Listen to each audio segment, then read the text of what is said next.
Now, as the weight of her actions finally begins to take form, Erin breaks down.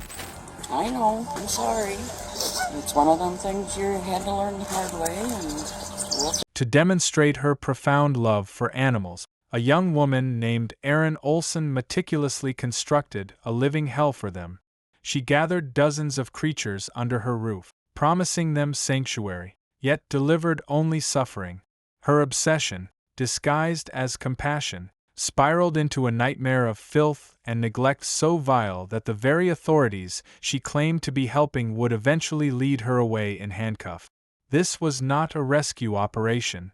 It was a slow, agonizing descent into madness, where the line between savior and tormentor had completely dissolved, leaving a wake of misery that permeated the very walls of her home and stained the lives of every creature she touched.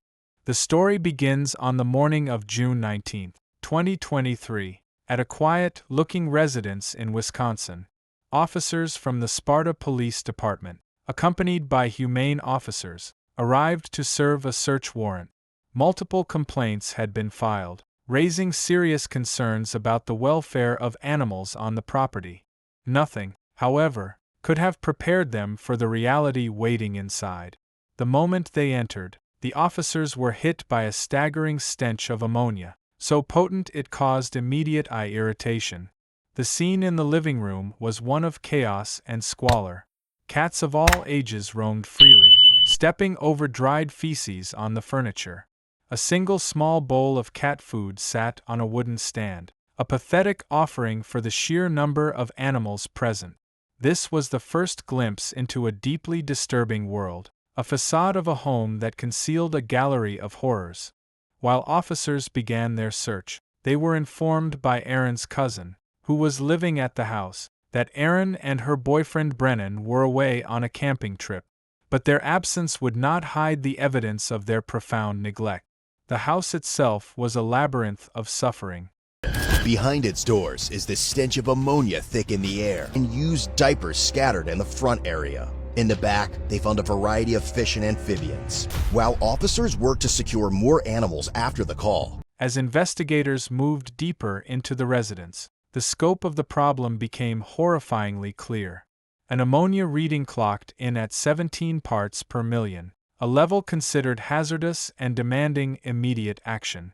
Just as they were beginning to process the grim environment, Erin's cousin received a phone call. It was Erin. An officer took the phone and informed her that they were serving a search warrant, a call that was prompted by the discovery of at least one of her deceased animals in the back of the property. The cousin provided what little information she could, admitting that conditions had been much worse before, but that Erin's mother often came by to help with the animals inside the house. The investigation soon expanded beyond the main house to a camper parked in the backyard. The vehicle belonged to Erin's friends, who had been living there with their 2-year-old child. Inside, officers found a scene of utter squalor. Garbage bags and used diapers were scattered about. In the back, they discovered a morbid collection of fish, amphibians, and snakes housed in filthy glass enclosures and fish tanks. The Monroe County Health Department would later declare the camper completely uninhabitable, raising alarming questions about the child who had been living in such conditions. The arrival of Erin's mother on the scene marked a critical turning point.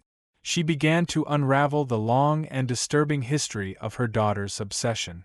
She spoke of a deeply troubled childhood, a darkness that had taken root years ago. She went in her bedroom with red paint, and she painted on the entire wall an operating-looking table or a morgue table, and drew my body on it with my head cut off and the blood running all over the floor. The mother explained that this was when they first realized Erin needed serious help, but their searches for a mental health facility that would take her proved fruitless. She described her daughter's animal hoarding not as a hobby or a passion, but as a deeply unhealthy coping mechanism, a substitute for the drug addiction she had once battled. She knew her daughter was operating without a license and was terrified she would face charges for everything she had done. The mother's testimony painted a portrait of a young woman not as a monster, but as someone lost to a severe mental illness, incapable of recognizing the harm she was causing because her own mind had convinced her she was a rescuer. She would take in sick animals from farms, spending money she didn't have, believing she was their only hope. In her delusion, she became their greatest threat. I've been begging for help and no one would help me. I've been begging for help with these cats and I've been turned down multiple times. They said they wouldn't help me and now they're coming to take my animals because they wouldn't help me. I've been begging for weeks for help. What happened? Because I thought you were trying to get a license or something. I was trying to get a license, but then they came and said I needed to get rid of my animals. When Erin and Brennan finally arrived, the confrontation was inevitable. Erin immediately adopted the role of a victim, claiming she had been begging for help for weeks. She insisted that shelters refused to assist her as soon as they heard her name and that she was being punished because the system had failed her. She recounted a story about taking in a mother dog, Junebug, and her puppies because their previous owner threatened to abandon them in the woods. According to Erin, she rehomed the puppies once they were weaned because the mother dog became aggressive. However, this narrative carefully omitted the most damning details. The investigators already knew the truth. On May 23, Erin had posted the puppies for sale on Craigslist, selling all 6 for approximately $600 without a license. When an officer had previously questioned her about it, she denied ever having the puppies. The buyers later confirmed she was the seller. After selling the litter, Erin and Brennan had a friend report the mother dog as a stray. A veterinarian report later revealed the dog was suffering from severe infections, was dangerously underweight, and required immediate medical attention. Brennan's explanation did little to help their case. He told investigators that Erin simply had a big heart but took on too much. He claimed that people constantly contacted her for help and that if he tried to say no, she would become depressed. It was a weak defense that crumbled under the weight of the evidence. His words portrayed Erin not as a compassionate soul, but as a compulsive hoarder enabled by his own passivity. The web of lies and self-deception was unraveling.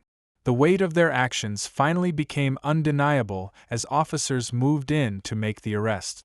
Brennan was taken into custody first, cooperating as he was searched and placed in the back of a police cruiser. Then, it was Erin's turn. The woman who saw herself as a savior was now a suspect in handcuffs. The full scope of their offenses was laid bare in the official charges. Erin faced a litany of misdemeanors, including 7 counts of intentionally mistreating animals, 20 counts of improper animal shelter sanitation, intentionally abandoning an animal, operating dog sales without a license, and resisting an officer. Brennan was charged with 17 counts of improper shelter sanitation, intentional abandonment, and resisting an officer. The legal system had stripped away their narratives of good intentions, replacing them with a cold, factual account of their crimes. Erin was eventually released on a signature bond with the strict condition that she have no contact or possession of any animals. Despite this, she was arrested twice more for bail jumping while awaiting her trial. The reveal was not a clever scheme, but a tragic, psychological truth. This was never about love. It was about compulsion, a mental illness that warped altruism into a destructive force. In September 2024, Erin Olsen was found guilty of 5 counts of intentionally mistreating animals. She was sentenced to 2 years of probation and ordered to pay nearly $2,400 in veterinary care costs. Brennan was placed on a 24-month diversion program, requiring 25 hours of community service. If they complete their respective programs successfully, their charges may be dismissed. The justice system offered them a path forward, a chance to address the issues that led to so much suffering. But the scars left on the innocent creatures caught in the crossfire of Erin's delusion would remain. In the end, the cage Erin built was not just for the dozens of animals she imprisoned. It was for herself, a fortress of delusion where a warped sense of love paved a road straight to damnation. The only real rescue that occurred on that property was the one that finally took her away, freeing both the animals and their captor from the hell she had created.